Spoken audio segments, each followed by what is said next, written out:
On Tuesday of Holy Week, Jesus was a busy guy. He traveled from Bethany to Jerusalem, spent some time at the temple, and then he hung out on the Mount of Olives before heading back to Bethany for the night.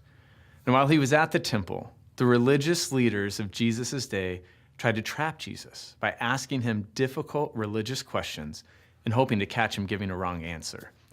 And Jesus answered their questions, usually with parables, and his answers showed the true heart of God.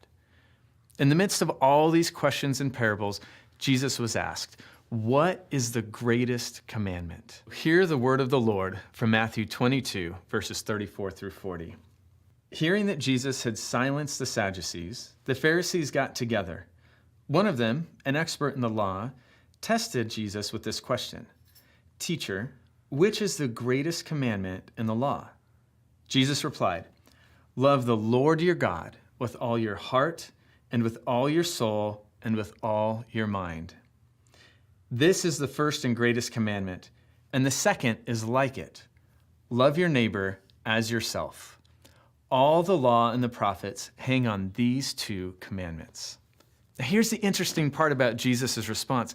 He was asked to name the greatest commandment, but he felt compelled to name two of them. Love God, love people. Now, I found that many of us Jesus followers have no problem with this first commandment, and we strive to love God more and more every day. The thing many of us have trouble with is the second commandment, loving people, because people are difficult. They can be rude and stubborn and selfish. Now, it is so interesting that Jesus included the second commandment in his response. But I think he did it to remind us that we cannot love God without loving those around us. Everyone around us is made in God's image. Everyone around us is a child of God. And we, as Jesus followers, are called to be God's hands and feet in the world. We're called to show God's love to those around us, even the rude and the stubborn and the selfish people. Love God, love people.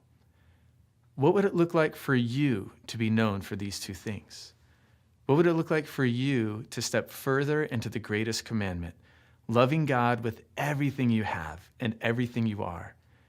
And what would it look like for you to be known as someone who loves everyone around you?